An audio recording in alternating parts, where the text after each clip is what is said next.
it's just exactly what you said. You know you're going to eat, so get that environment, your eating environment set up that defaults to better behavior, fear of outliving our financial resources, and how do we financially plan for old age so that we don't, when you turn 65, you've got 5 to 10 more years. No, at 65, you probably have like 2 to 4 decades more of life. And that life, if you've taken care of your body, as you know, for the prior decades, 85 could be just as good as 65. Reduces the odds that you grow old, alone, and broke, because that is just not where you want to be. One day you wake up and it's exponentially big, and you've made it. You're there, and it's just so exciting when you're there. Just like your bank account would be. You're like, oh, I just put $1 a week, and suddenly 20 years later, I've got $1 million. And wow, it's the exact same way with this body. It's the exact same way with your financial situation. It's one of those things, and that's why I like talking to people like you, to get people on the podcast, because like it's just so hard these days. There's so many distractions. I was almost having a conversation the other day about how we're always trying to create more time. So, we always have vacuums that vacuum the house for ourselves. We get AI, all this sort of stuff to start helping us get more time, but then we've got less time. Like it's like we got all these productivity tools, but we haven't got any time after we use them all. And I'm finding that a lot with people's health. And that's sort of why I wanted to get you back on, and we can dive into blue zoning your house and your lifestyle. But yeah, I'm just finding more and more people are getting busier and busier, but what's the end goal there? Time, yeah. Or for what? Yeah. No, I feel that. I mean, that's the kind of the final chapter of the book. Really, it's sort of this observation of the acceleration of clock time, and there's actually biological things happening that drive that. Because I at one point years ago, I said to my dad, I'm like, what's going on? Like, it keeps getting faster. He's like, yeah, the closer you get to the end, the faster it goes. That's just what it's like. It's just accelerating. Ridiculous. Yeah. I've become friends with a guy who was in real estate investing. He very wealthy guy in his 80s now. He owned an airplane, like a plane company that did deliveries all over Australia. So he knows a lot. He's done a lot. And he keeps saying to me, Jack, enjoy it while you can. It just keeps getting faster and faster. I'm like, what do you mean? It's great. It's like I'm enjoying life. Things are going slow. All these things are happening. He's like, nope, enjoy it, take it in, write it down, document it, because it's all just going to go like that. It's insane. I mean, literally, and when I asked him that question, his exact quote was, life's like a roll of toilet paper. The closer you get to the end, the faster it goes. That was his exact quote. In my book, I just say, the closer you get to the end, but and it's just true. I mean, like, it's just, and then there's this I researched it. It's a common phenomena, and it's documented. And then there's some physiological explanations for why that actually is. It's quite interesting. So, yeah. What's that? Well, they say that this really amazing Dr. Andrea Bajan, he basically he says that as we're aging, our ability to process frames, so the number of frames that we see per second, let's just say, and process them decrease. So like when we're 20, we can process 10,000 frames per second, and we're getting all this information and this and that. And that's why, clock time seems so slow when you're young. It just feels like it drags on and on and on. And then as we age, we get fewer frames per second. So by the time you're 60, you're like down to 500 frames per second. And so like the whole thing, just your perception of clock time is just moving faster because you have fewer frames. And he also explains that because your neural network gets more and more complicated as you get older, it takes longer for the thought to basically move around and get to the thing. And by that time, more time goes by. And so this sort of like, that's his physiological explanation for why it's a common phenomena that people report, the perception of accelerating clock time. Wow. Yeah. That's crazy. Did he have Yeah. any any ways to mitigate that? Yeah. Well, that's a great question. Well, I think, that was sort of, I don't have my book in front of me, but yeah, I thought, I mean, that's the paradox of it all. Like you have to, like time's accelerating, but you have to figure out how to remain calm. And it, and, Mm. and it increases as you're getting older, right? So yeah, like there's a very paradox. You're like, fuck. So yeah. No, he didn't have any specific recommendations. He's a very interesting scientist who just has made these really interesting observations, and he published on that was one thing he published on. I'll have to dive into that. That's Yeah, yeah. yeah. I got to get my book. Yeah, you'll like it. Yeah, yeah. Mm. Actually, I'm working on my second edition, so I'm going to publish the second edition of the book, Okay. and I've got a second book coming out. And I just looked in your email about sort of what you want to talk about, and blue zones and money, and had rewritten that whole section, so I was just going back and looking like, what did I write again? Because both in terms of having time and money and aging, like these are very real kind of things that we're dealing with as humans. Yeah, 100%. So Yeah. well, I'll start it off. John, Okay. thanks for Yeah. coming on the podcast. Great to be here. Thanks for having me, Jack. Great to be back. Good to have you back for round two. Yeah. I seen that you were at the All In Summit earlier in the year or a month or two ago. How was that? And was there any big key takeaways from that? Thanks for noticing. Yeah, I was at the All In Podcast Summit. Shout out to my besties. Mm, I have a funny story about attending that. One of my young lieutenants who worked for me was a really. I used to like to hire like the smartest young guys or gals I could find, and they would be like my attaché, I would call them. I'm like, you do all the work, and yeah. So, anyways, this really sharp kid who worked for me. After he left working for me, he went to work for Chamath, yeah, and right. Shabbat's one of the besties. And so again, we're talking about the All In podcast. And so I said to George, I go, George, let's go to the All In Summit. Let's go to the summit. He's like, I gotta think about that. I don't really know if I want to hang out with Shabbat. I'm like, oh, okay, well, you let me know. Long story short, George is like, I don't want to go. I've got a bunch of weight, and I don't want to put on. I don't want to see, Shabbat. Oh, okay, fine. So I run into some, and subsequent to that, I was hanging out with some other friends, and frankly, they were just kind of like, I felt like they were stuck in the mud. They weren't very excited about the future.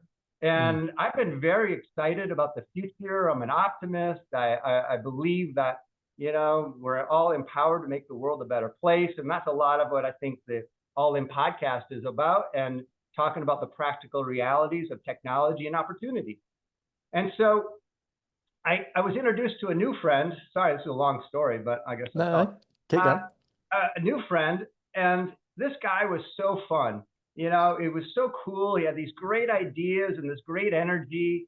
And he tells me he's going to do the All In Podcast Summit with a couple other guys. I go, oh, that's amazing. Could I tag along? He's like, absolutely, you can. So I end up going to the All In Podcast Summit in Los Angeles this summer. Um, and the really fun story about attending was I kept talking about who I wanted to meet. Who do I want to meet at the All In Podcast Summit? Who do I want to meet? Who do I want to meet? And I would say it out loud. I go, the number one person I want to meet the most is Alex Karp from Palantir. I love Alex Karp. I want to meet Alex Karp from Palantir. Next guy I want to meet is David Sachs. I want to meet David Sachs. I'd love to. Everyone I would meet who would talk to me, I would tell them this.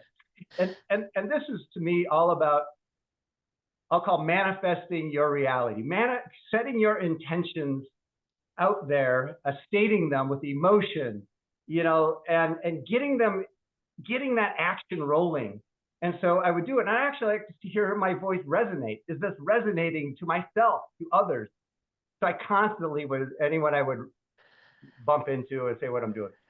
So I'm on the second day of the All In podcast, and it's all good. And at the second day, and I arrived there in the morning, I get there a little late and they got the first person on stage and I got to go have my egg protein thing and my coffee. And I'm sitting in the convention hall next to the main speakers event.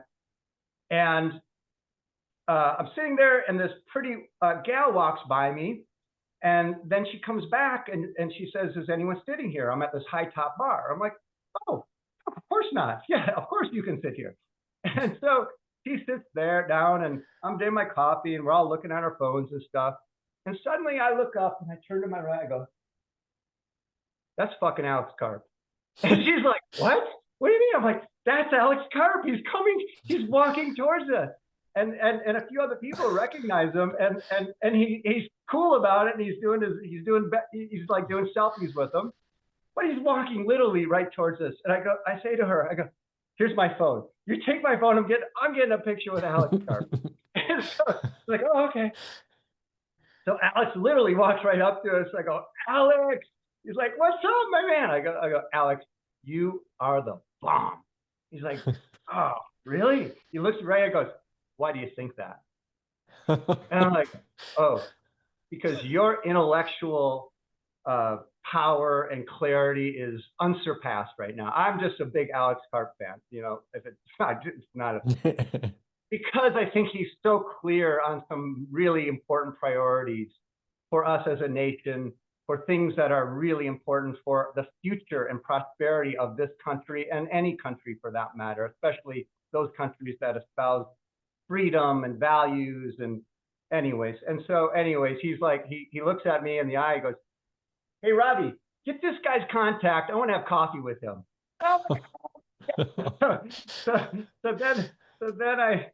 Then the girls right there go, you get a picture with him. You get a picture with him. And so I snap a picture of the two of them together. And then by that time, the whole convention hall recognizes that it's Alex. We're flooded and it's all good. And so the final point I'll say is the girl comes back to the table and I say, well, he doesn't have a girlfriend. Because I'd heard him talk. I'd heard him say that. He's like, I was too poor and too ugly in college, and now I'm too rich and too busy. And she's like, yeah, I know. I think I got a date with him. I'm like, there you go. She's like, and she goes, do you believe in manifesting? And I go, yeah, I do. And she's like, you fucking manifested that, didn't you? You made that happen. And I said, well, in some ways, I believe I did, because literally leading up to wanting to attend the podcast, to then meet this new friend of mine, my new bestie who says, let's go, and me completely, who do I want to meet? Who do I want to meet? Alex Karp. And then to meet Alex Karp and then to have his attaché connect with me. And at some point, I'm going to have coffee with him and hopefully his new girlfriend. And the three of us are going to be like, God, that was cool when we met at the All In Summit. So did I have a good time at the podcast summit? Yeah, I really did. Yeah, that was great. You're making me jealous. I've been listening to that podcast since about episode 20, and every year they've had the summit. I've been like, oh man, I'd just love to go. So next year I'll go for sure. Okay, well maybe we'll meet up. Let's do it. I mean, I'm in. I'm in if you're in. I'm on the fence of like, should I go again? It's an expensive ticket. Yeah, very. Crazy. But obviously it's worth it. And I'll bring this up because, like you said before you started telling your story, there's a lot of doom and gloom about AI, health, like money, like governments and money, all that sort of stuff. But as you listen to the All In podcast, you understand that there is a lot of positivity in that. Like this technology can help us become better as humans, as a nation, as a civilization. So like going into it, I guess, what were your expectations? And then coming out of it, was there any things like, oh yeah, like this is going to help us move forwards? Yeah, I think going into it was exactly, I wanted to be with a bunch of like-minded people, which I think that the All In crowd, so to speak, are positive about the future. They're builders and they're using technology to build. And I'm an entrepreneur and I've been using technology and I love the utilization of technology, and I believe in opportunity and I believe in prosperity and how do we create that and sustain it. And so like definitely that's about part of what the book that I wrote and what I continue to work on in my businesses. And what I did find was, yeah, that people that were there were just like, they were open-minded. They wanted to meet you. They wanted to hear what you were doing, and they wanted to explain what they were doing. And it was a sharing of ideas and camaraderie about excitement and optimism for the future. And yeah, it didn't fail. It delivered. Mm.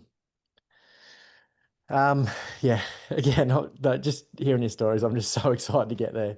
I like again love their content and obviously love what they're all about. Um, let's dive into your book. So, our first conversation was all about your book and what you'd learned. So, like, we won't go over that again. But my question would be, is like, wouldn't you? I don't want to know if you want to change anything because all the information in there is great and like, it helps people become healthy, wealthy. And my question was, sorry, got sidetracked there. Okay. uh, is there anything you would add into the book now? So, how long has it been since you've written the book, and what would you add in since writing it? Yeah, it's been about a year and a half since I published the book. Um, Actually, no, sorry, it's just been a year. It's been a Mm, year since I published it, and it's an interesting journey. Yeah, obviously, writing the book. As I mentioned, I'm in the process of writing a second edition to this book. So I'm working on that right now, primarily because I've written a second book, which I expect to be able to publish within the end of the month here.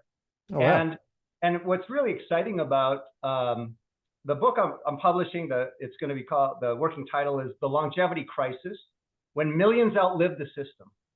And the subtitle is N equals one. And so N equals one is N of one.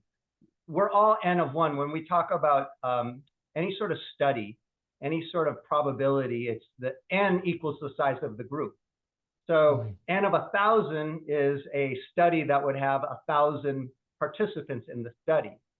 And we use N of one, N of 10, sorry, N of 1,000, N of 10,000 to come up with these big conclusions about science and about things and how things work out. I work a lot in actuarial math, right? N of 10,000, I can tell you how many people will die this year.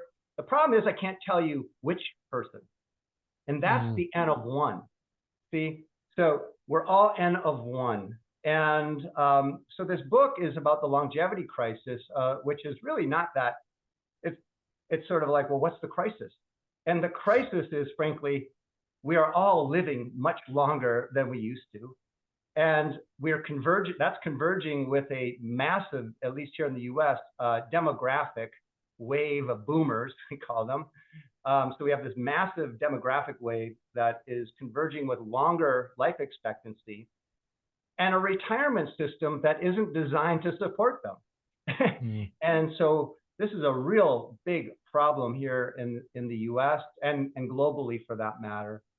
And it's really what I've been working on, really, which is this idea of having money and growing old and not being, I like to say, you can grow old, but there's two things you got to avoid: being broke and alone. Right? You can you can be broke, but you can't be alone, or you can be alone, but you're not broke. So like you just like you got to avoid both of those together as the best case scenario. So, anyways, I'm writing this book.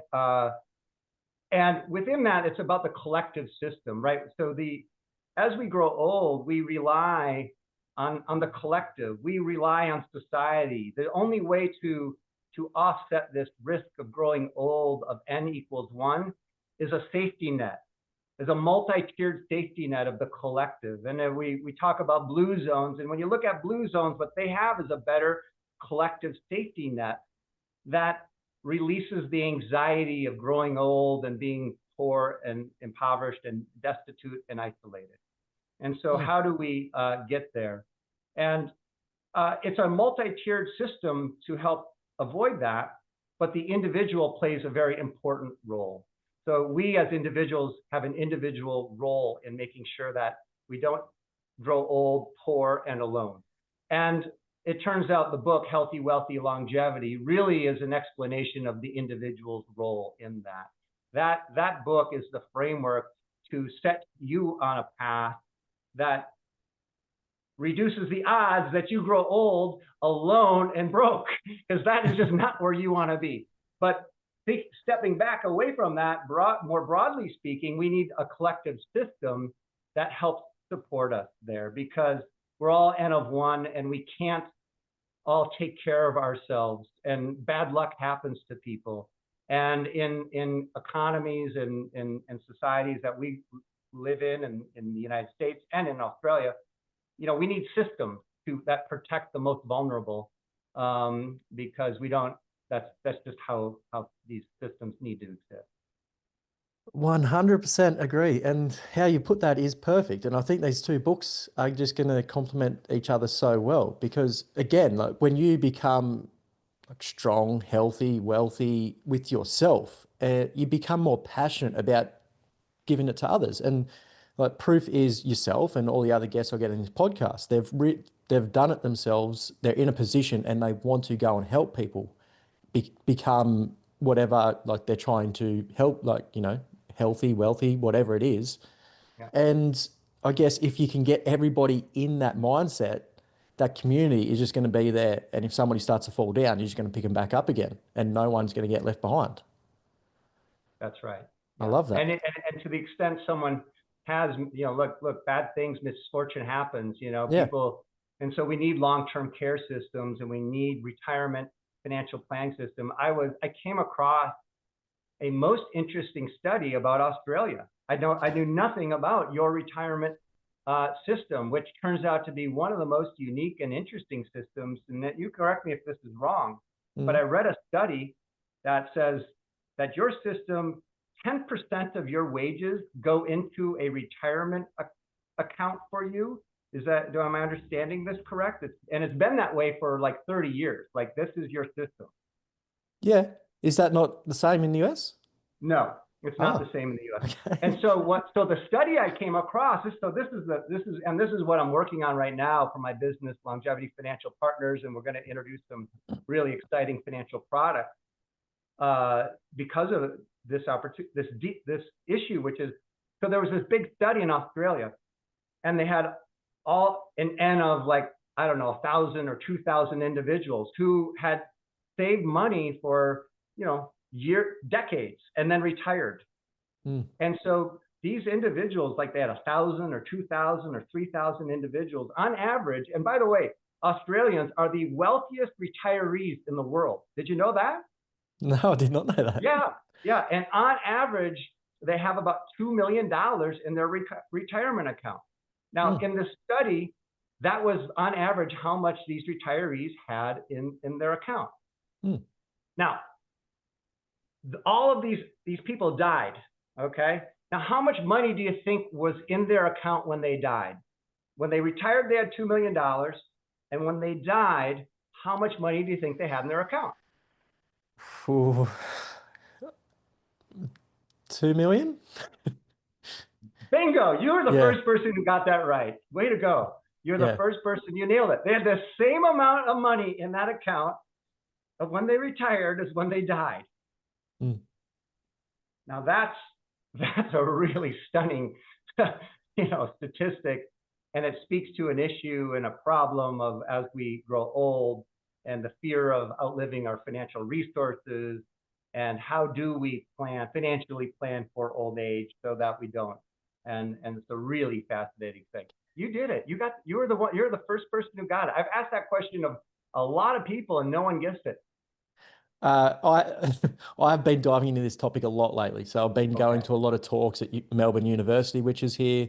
A lot of experts talking about retirement, AI, how that's all going to affect it, and longevity. So I guess economics and longevity, how that's all playing out. So all this sort of stuff is fresh in my mind as well. So I'm excited we're going this way. So using Australia for an example, I don't know. The thing is, like, all these experts are probably 50 plus talking about retirement, all this sort of stuff.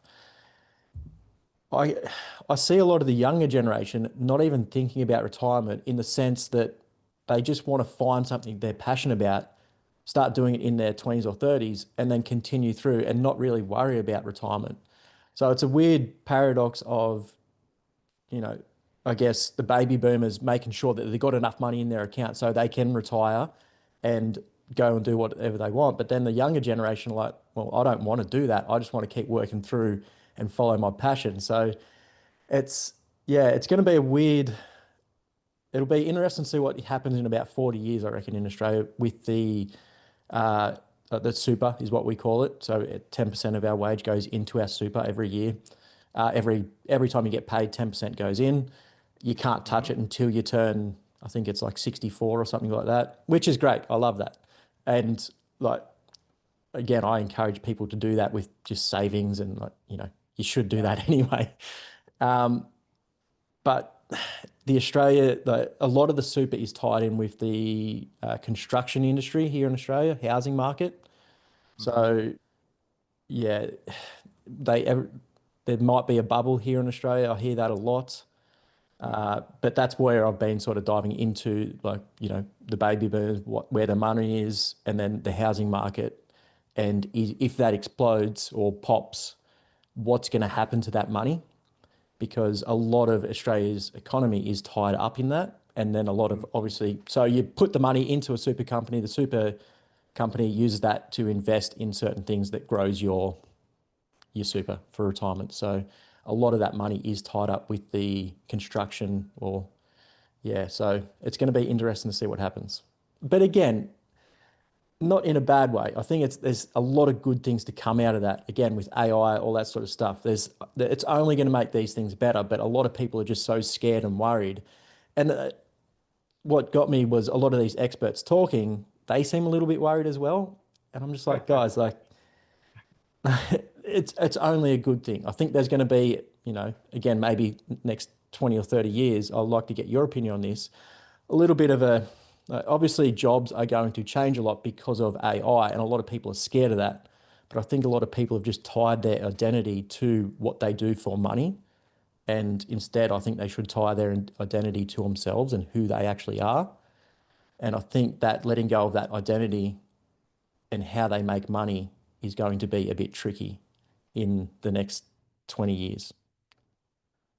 Yeah, for sure, at many levels. So I think it's absolutely fascinating to learn about Australia's system. So no, we don't have that in the United States.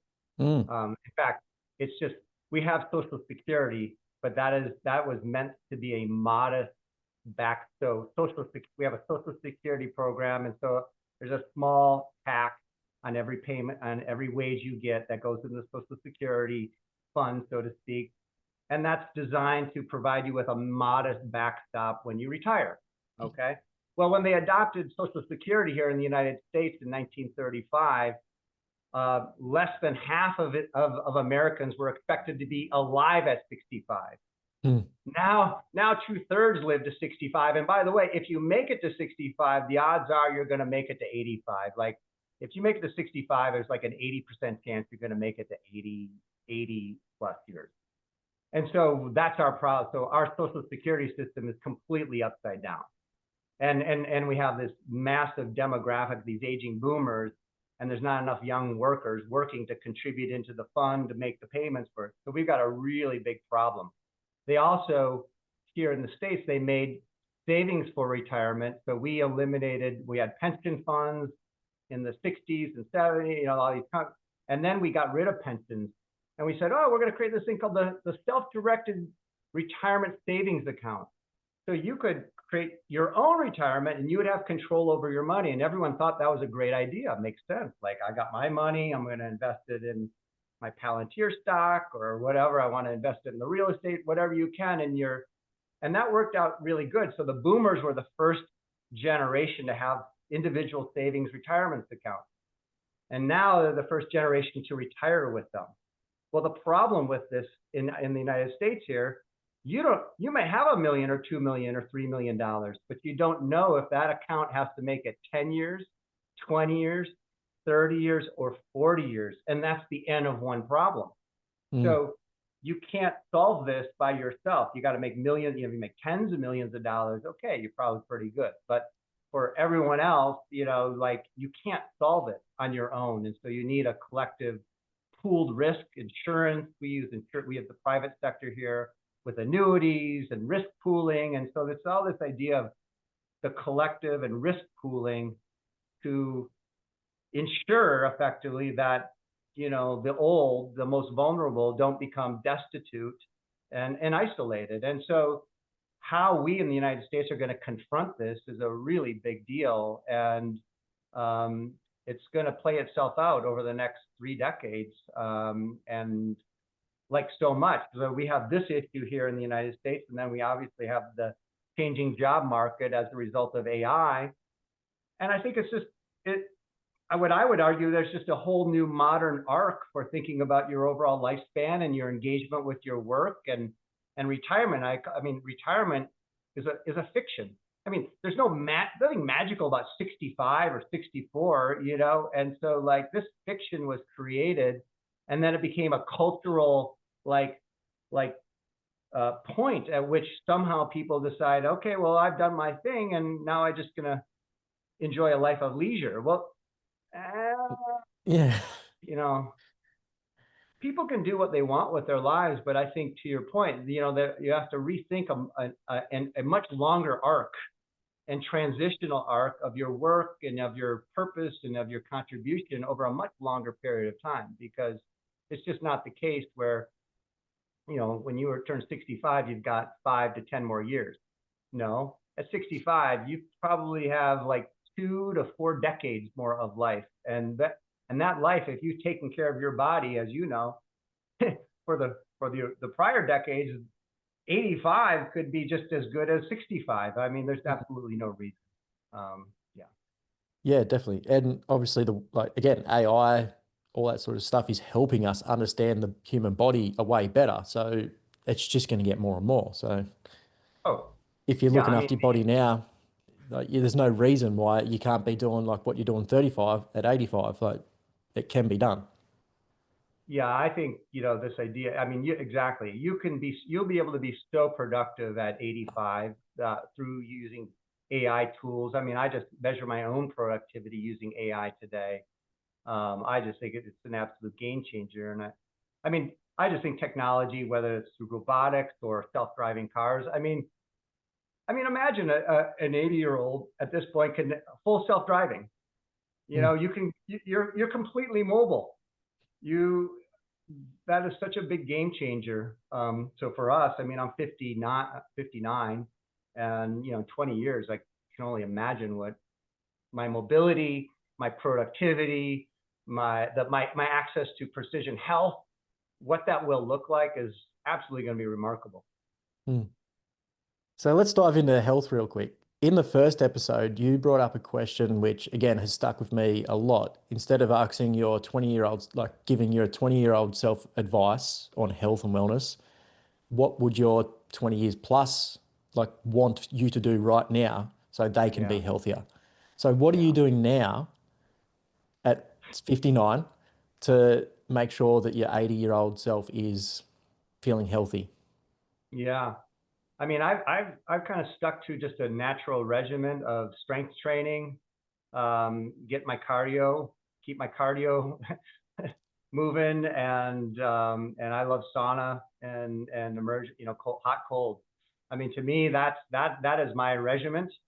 Being outside, sunlight, fresh air, moving, and eating clean. I mean, there's just, and for crying out loud, stop drinking alcohol, you all. If you're listening to me out there, I really, really hope you will reconsider your alcohol consumption. I've had some friends lately that have had issues, and if there's one thing, and I'm 60 years old, so by the time you hit 60, this is when the stuff starts showing up.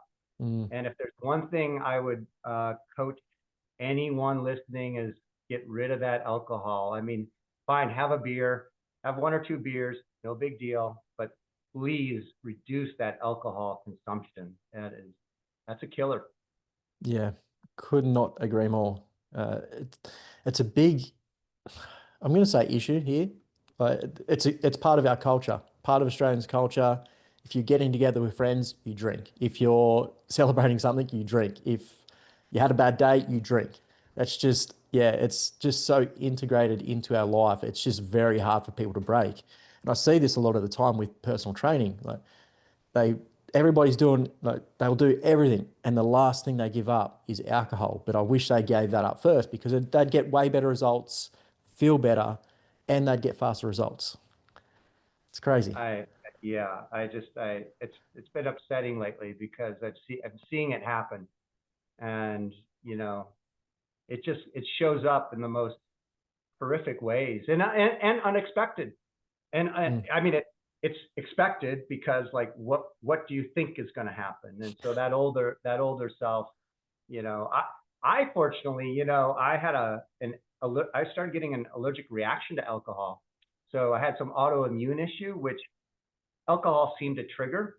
And mm, so I kind of gave it up for those reasons because I didn't like the autoimmune, some swelling and some hives and this and that. And so if I didn't drink and I wonder out loud, would I have, I just then naturally got to a place where I just didn't consume alcohol very much anymore, but um, yeah, it's a tough one because it's a culturally embedded thing, and I get it, but please, please, that older self would really, that older healthy self would be like, man, I'm glad you stopped drinking, or at least cut that down like significantly. Have one or two beers, but that's mm, it.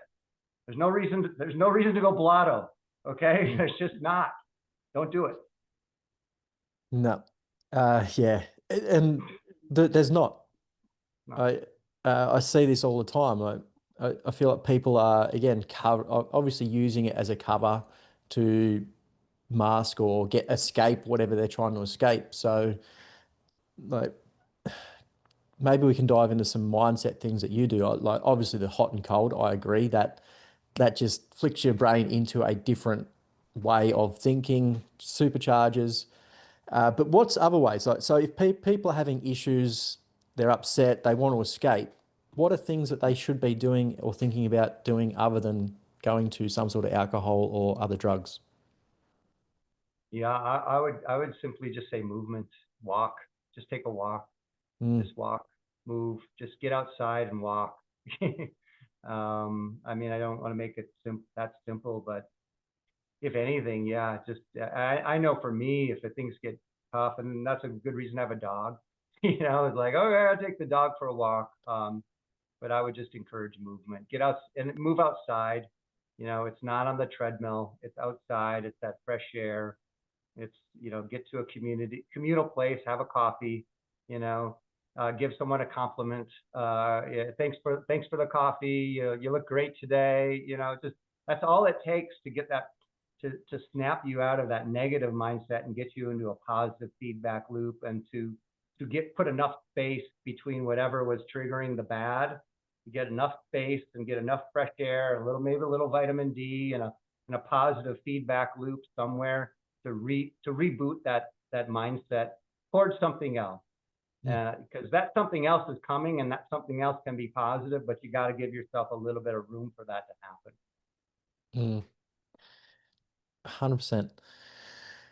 We were speaking before about like where you grew up, the Twin Cities, all the rivers. So obviously you were super active as a kid growing up, doing all these outdoor things. So obviously you're blessed with the location as well, because it sounds absolutely amazing, and I'd love to see it one day. So when it comes to the journey of obviously trying to, again, I'm going to use a word, but retire with money, health, healthy body, all that sort of stuff. At what was there a point where you were like, oh, like I've got a healthy body, but the money thing is not working, so I need to building towards that? I come from an entrepreneurial family, and it was sort of just almost like my own health. And I guess I was fortunate for my parents. I was lucky enough to have some role models where, my dad, was always naturally engaged with health. He always had a new fad diet he was trying. He was, and he was always working and trying to build something. Um, and so that just sort of naturally became part of my DNA and I really think about them. That's where I stressed in my book, like you can just go all in on your health, and you can go all in on your work and your to sustain your prosperity. So kind of from an early age, it was like I mean, I was mowing lawns and I had bussing tables. I was never without a job, and enjoyed my own prosperity, so to speak. And I was working, and at the same time, I was always active and engaging. And so, like, for whatever reason, I got just set on that path, and if anything, that just has amplified itself over the years. So I've never, I think in the book I say, I say work without balance, and really live without balance in terms of going all in on those two things. Like, there is no, I mean, that's for me, my way, which is I work and I play and I work and I play and I work and I play, and I don't want to separate them in a way that requires me to distinguish the two. Mm. Some people want to separate those things. My daughter's just like, I'm here, I'm done working, and I do this, and that's cool too. So again, everyone's got their own journey, but for me, that's how it works. Yeah, I'm very similar. So I just blend the two. Whenever I'm working, it feels like play, and whenever I'm playing, it doesn't feel like work. So it's just, yeah, I love it. But let's flip the switch. There are some people out there in auto mode, maybe similar to your daughter, but obviously with a father like you, she's going to have a good balance of work and rest and body awareness and all that sort of stuff. But there's people out there that are just waking up, literally roll out of bed, shower, go to work, not really think about food, get home, watch TV, and then repeat. So obviously they're not thinking about their money or where their money's going. They're not thinking about their body and how to move it and why they should. So in that case, because again, probably here in Australia, that is very common. And I see that a lot with my PT clients that come and see me. That's just they're caught in this hamster wheel. Trying to break that is very hard. Like, what are some ways that we can start getting that person to start thinking about either their wealth or their health? Mm. Well, I mean, I think the way you start to recognize that is think about, someone other than self. You have to start thinking about all of those around you who depend on you, who love you. Mm, And if you don't have those people in your life, then start working on that. Like, cultivate. There is a collective. You need a collective out there. If you don't have that, start looking for some friends. They're there for you, but you'll have to go find them. Nothing in life comes automatic. And so you'll have to go find them, and find friends and people and groups that want to do those things, that want to get out and do activities, that don't want to necessarily go drink, although you mm. often end up at the pub. But that's fine. Have 2 beers and then you call it a day. So stop at two. Yeah, um, I think that's a great point because again, that person in that hamster wheel just repeating every day probably feels very alone and there's no one else out there. But, they're going to have interests and it's so easy to find that group of people that have the same interests, whatever it is. Yeah. You really do. Yeah. I mean, yeah, that's so critical. And again, I always considered myself a lone wolf. I always had that. But we talk about blue zones. That's something I recognize within blue zones and I work on it more, to cultivate, males especially. I mean, we just consider ourselves independent. We're wolf like, and yes, but and so that's something with some intentionality I have been working on over the years, and it's definitely made a difference. And yeah, that's where I would start. Okay. That's a great point. And we'll dive into that a little bit more before we go to the next one. Like, what did you start doing? Because like, I'm the same. Like, I love what I do for work, and sometimes I can get too caught up in what I'm doing and forget about everything else. So, in those times, how did you sort of break out from that and go, okay, well, I'm losing connections. Like, what am Yeah. I doing? Well, I think again, what's the first solution to a problem is to recognize you have one. Mm. So, like, recognize I have a problem here, and that and I started with those closest around me. Mm, My wife, my children. mm. Who do you take for granted the most? Probably the people you love the most, right? And so, like, putting some more intention to strengthen those bonds, those relationships. I started there. and then that outer circle of initial friends. And so think of in those concentric circles, and work on them. And you can acknowledge it, like, oh, I called my wife, or I called my girlfriend, or I did something. And whether it's just a compliment, but you're at least bringing some intention to strengthen those bonds as opposed to ignoring them. And then kind of you can reach out to that next level, and you can scroll through your phone. Oh, I haven't called Mike Rosso in a long time. God, I like when Mike and I used to go run. Hey, Mike, you want to go for a jog? Yeah, I'd love to on Saturday. Great. And all of a sudden it just starts to happen. But it starts to happen by that recognition, that intention, and some action. And then you get, again, that positive reinforcement loop. And then all of a sudden new people start coming into your world, like my new bestie, who then led me to the All In podcast. And it's really, and now I have these new relationships. And when I had that opportunity, I was very excited to bring those relationships into my life, especially because they were like-minded. We were on the All In podcast, and we were talking about Elon Musk, or anything and everything. And that brings me in my next point.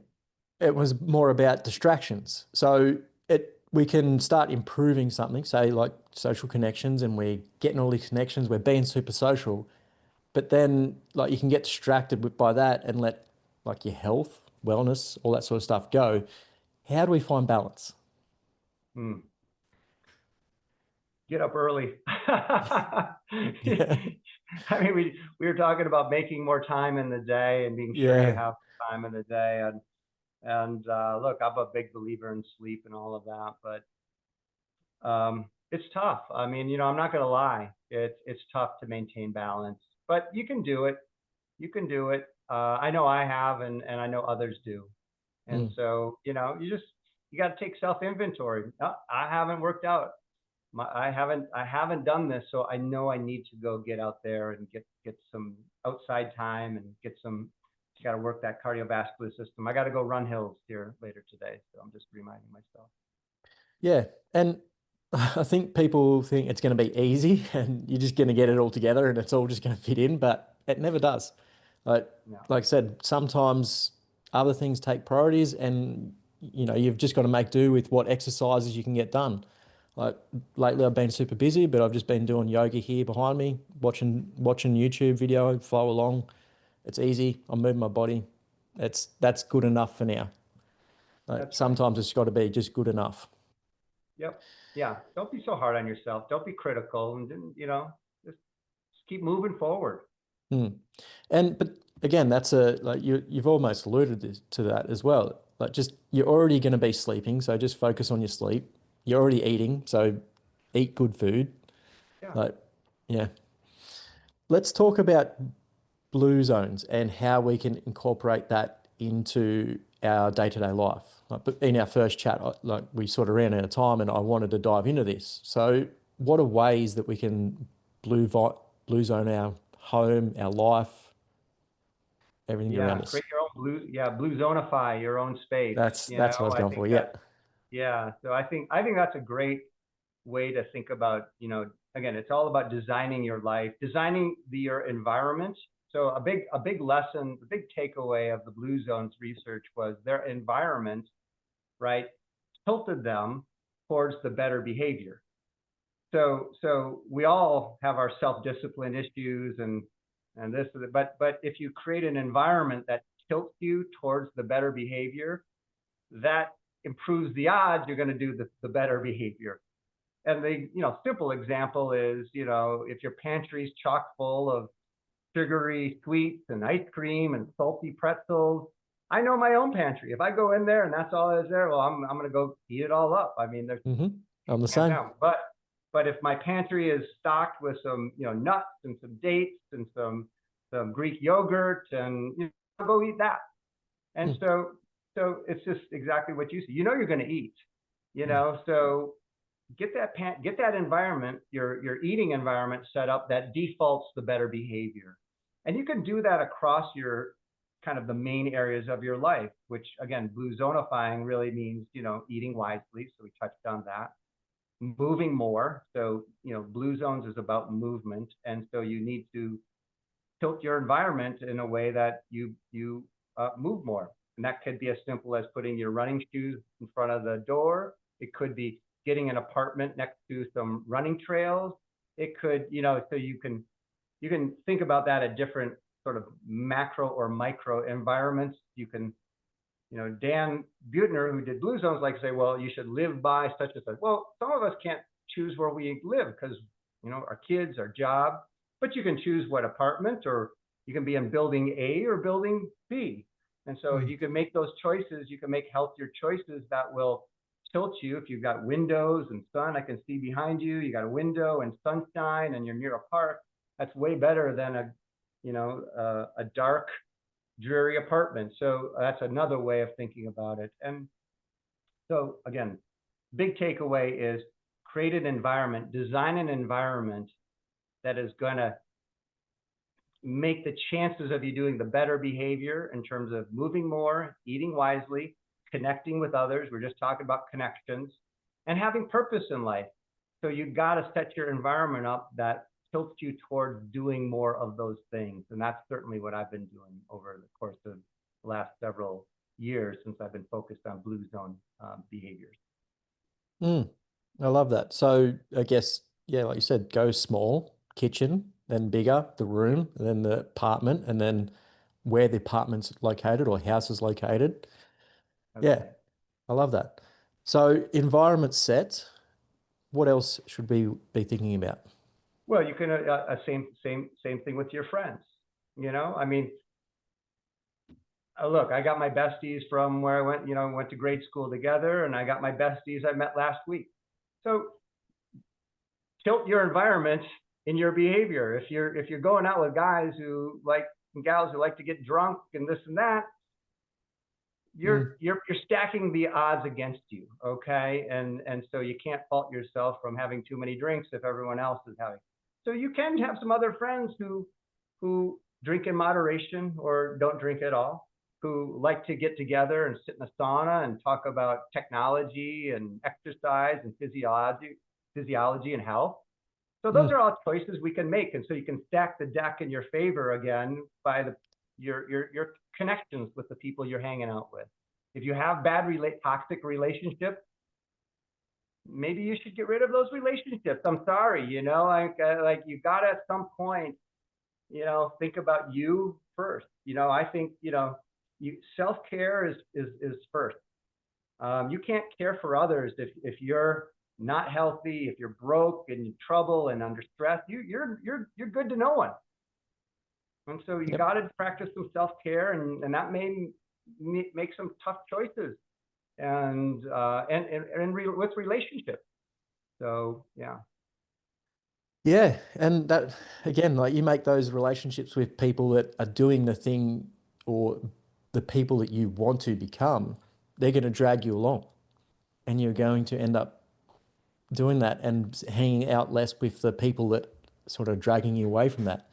It's that sounds easy, but I know for a lot of people it's very hard breaking those connections off with, again, you've created relationships with all these people.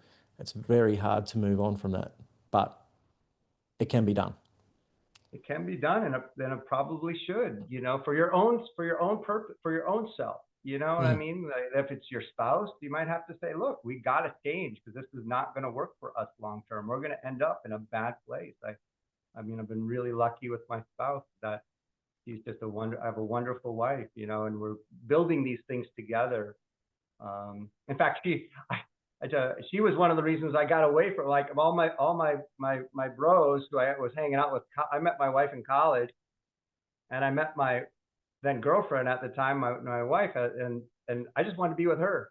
And it took me, it took me away from all this I'll call bad boy behavior, and I was with her. And it's probably one of the best things that ever happened to my life. I love my bros, but we were going to self-destruct. Anything else that, again, like those are two great points, like the environment you're living in, and then obviously the environment of people that you're surrounding with, like Yeah. I think relationships. the other one's is purpose, Mhm. So again, it's sort of it's the big four, I call them, which is, again, eat wisely, more movement, however you get that. No judgment, just Yep. move, that's the body. And then we talked about connect with others. So connection is so important. And then the last one's purpose, and how do you find and maintain purpose? And again, same way, it can be very small. Think about purpose as being very small. And I find those things to be the most rewarding. Clean my closet. It's so rewarding. I feel like to clean a closet, to clean a shelf. It's like, it's the best thing. so, so just find some purpose to get going and do something. And that also, by the way, shapes my environment. So suddenly my environment is decluttered. And that has this positive reinforcing loop, and it radiates. And so, yeah, finding that purpose. It doesn't need to be like I'm going to save the world. It No. doesn't mean I'm going to take up Buddhism. It just can simply mean I'm gonna clean my house, and I'm gonna go shopping and get a good stock my pantry. That's going to be my purpose. That's enough. Yeah, I think a lot of people forget that. Like, as you can see behind me, I have minimal stuff. Like, because if you have a cluttered environment, you can't think. And it just goes to show how your environment will affect how you think.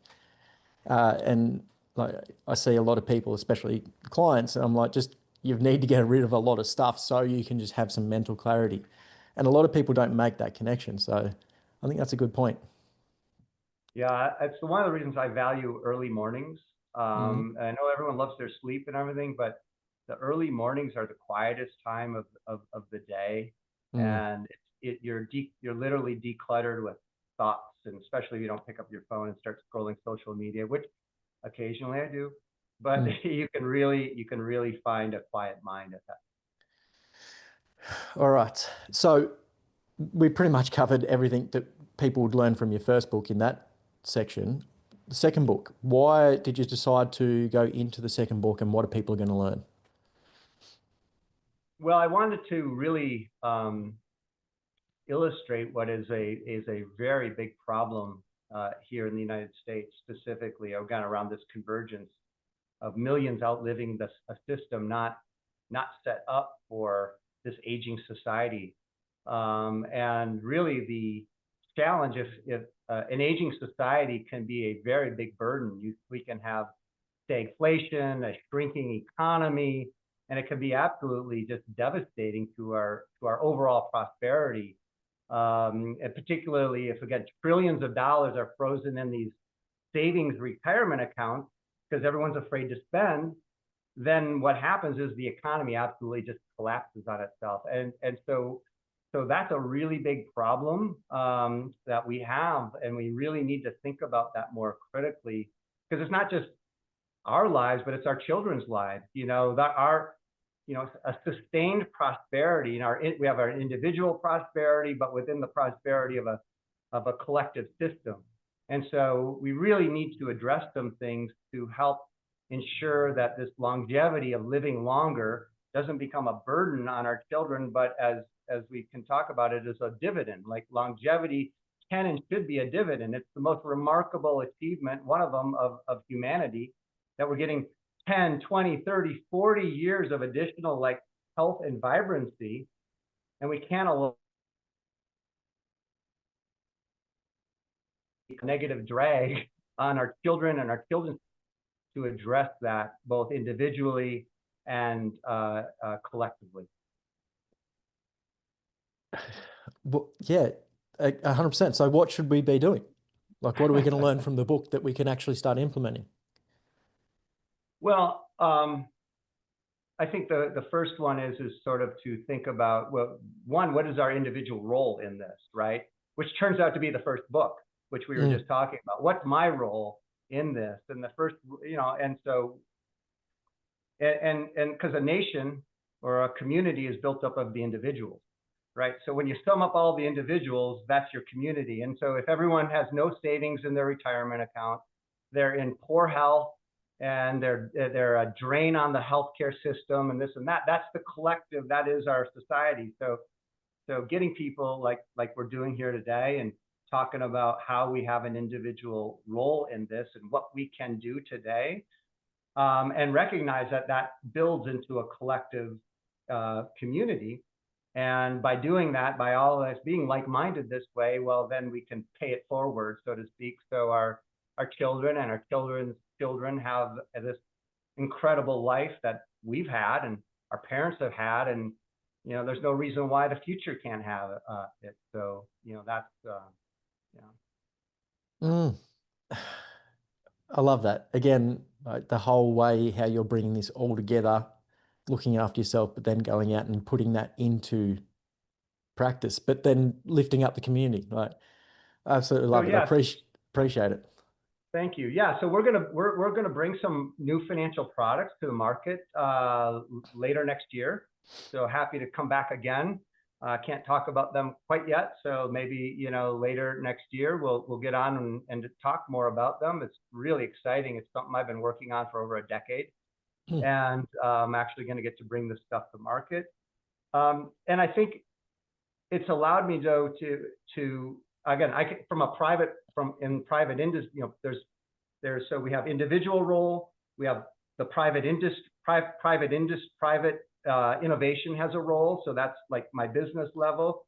Corporations have a role, like to help help individuals have lifetime income, and that and insurance companies have a role. Then public policy, so government has a role, and so all of this kind of has to kind of recognize what's going on and bring some modification to the behaviors and views of the world to make this a better place. So yeah, that's what I'm working on. Well, I'm excited about that. My hardest job as a PT is getting people to see the results real time, and it's very hard to see changes in your body in real time. Like, as you know, like getting healthy, getting fit can take months, years, all that sort of stuff. And you don't really start seeing really big results after a couple of years. That's when you start seeing them. But financial, I've been trying to think about how to make content linked in with financial advice, because again, getting people to think about not just their body in 20 years, but their financial position in 20 years is a big thing as well. And when you can get somebody to see compounding interest in a week, like that's a little bit more tangible than, losing 0.00% body fat in a week. Right. So I'm excited to see what you've got planned, because again, I've been trying to think about how to tie health, fitness, thinking about the future, and getting people to recognize where they'll be financially in 20 years as well. I think that's a big thing. Huge. And you're so right on about this whole compounding.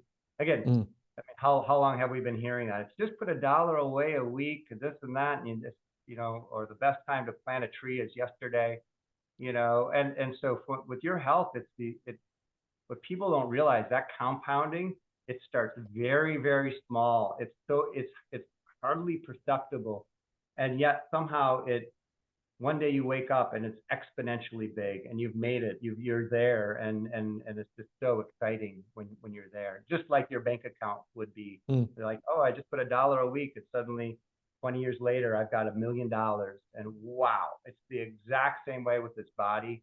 It's the mm. exact same way with your financial situation, and bringing that awareness and coaching people in that direction is probably the greatest thing we can do. And so kudos to you for doing that. Yeah. No, again, I appreciate you writing the books and giving you time to explain it all. So I appreciate that. Yeah. Thank you. Well, John, let's wrap it up there. I've had you for a little while now. So again, thanks for coming on for round two. Any final thoughts? You said the book's coming out in about a month. Where can people find that? Yeah, it'll be on Amazon in a couple months. So I'll let you know when that's out and do a blurb on that. But the longevity crisis, yeah, it's going to be very excited. And that book will really do allow me to. It's going to broaden this platform of talking about money and aging, and in the context of an aging society, and it's going to be really, really fun. Mm, I'm hoping to get in front of those financial the more financially orientated sort of publications, podcasts, so on and so forth. It's pretty fascinating, specifically when we get our product up too. It's like, whoa. Yeah, amazing. Looking forward to it. Thanks again, John. All right. Thanks, Jack. Appreciate you. John, again, thanks. That was great. Cool. Yeah. That was wonderful. Love it. Love it. Yeah, like I said, I've been diving into this a lot. So I think it's just, again, manifesting the person I want to talk to. And it just happened to be you. I'm very interested in the, like, I guess the future of economics. Well, I couldn't believe that, and then you pinged me, and I just read this study about the Australian. It was a big study. I'd never seen this published before. It was so fascinating, and of course, you nailed it. I was just like, I'm like, it is the problem, like that, and so like you can just see how if you don't spend the $2 million, the economy just fucking stalls out. And it works fine when there's like 1 million retirees, but when there's tens and tens and tens of millions, and when 30 to 40% of the population is there, it's really bad. Yeah, and a couple of the slides that some of these experts I was talking about were bringing up were exactly what you said in the podcast. Like you got the baby boomers starting to take from that pool, like how it works in Australia, starting to take from that pool, but the younger generation aren't really contributing to it. And then, the change of the environment of employment, it's going to be interesting. Yeah, I'm an optimist. Those buggy whip manufacturers figured out how to do something when the car came along, and so on and so forth. And there was some great people at this event talking about how we can change that, and some of their ideas are amazing. And again, like I think we always go towards the doom and gloom, but there's always people like yourself doing good things that will shine brighter than the doom and gloom. So I think that the AI agents in financial planning are going to be remarkable. I mean, I go into that quite a bit in the book, and the level of specificity that you can tell, your own fact situation, where again, a general financial advisor would kind of come up with a stock advice, but the specificity of your own health and a dependence and your goals could be so uniquely different and really give an unbiased sort of like opinion. And then you could take that to a real financial value, like, okay, what do we do with this? Really implement something. I'm really optimistic about it. Well, I'm excited to read about that section. Yeah, because again, great conversation.